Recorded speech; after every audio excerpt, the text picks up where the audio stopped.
So this is the extra, am I recording? Yes, I'm recording. Chapter of Sofrir and Pheirgr of Atalantius Omega 3. And I'm just going to do a random grab for the chapter. It's not a specific one I have in mind. So I looked out and started, when I plucked it open, I started at exactly chapter 18. So this is chapter 18 of Sofrir and Pheirgr of Atalantius Omega 3. That name is so long.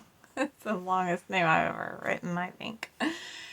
And it's by Kimberly Sue Iverson. Pheirgr sheathed his sword to follow close behind as Annika made her way toward the rocks. They'd be fortunate not to lose their own lives going this way, let alone others. But it was the way. The way to a small tunnel that would take them down into a cavern, which was once a city just like their own. She thought so, but wasn't sure, because it was as though she knew, and yet didn't. An underground city where the Defalna were used to coming and going. Annika wondered why they hadn't been told about that. From what she could recall, she'd never heard of it. Stepping up toward the boulders, she grabbed hold with her fingertips and heaved herself up the steep hill of boulders. The large rock held her while she traversed to the next, and still the next. After a long time, she had to take a break. Others were zigzagging their way up. A yell came from below. She leaned out to find someone dangling. Another tried to lean down to grab them, and they both tumbled down the rocks and into the river.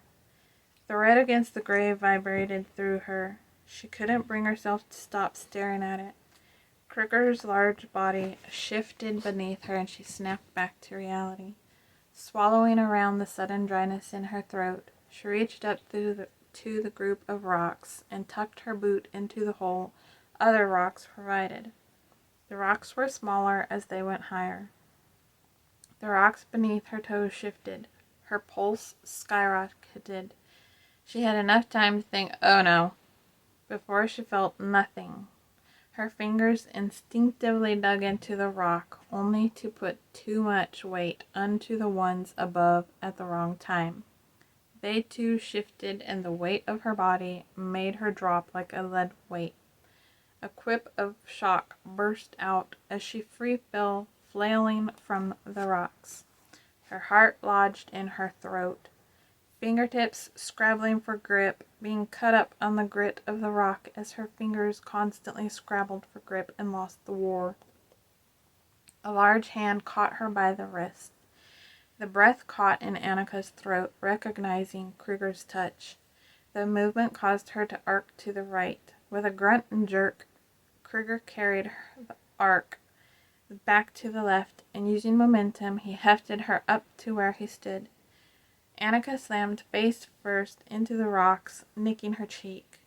Holding them both tight to the rocks by the safety net of his body, Annika breathed quickly in and out, trying to regain air. Pheirgr also took a moment to regain his breath and strength. Strong he may be, but that nearly cost them both their life. Nobody moved for a good minute or so. End of chapter 18.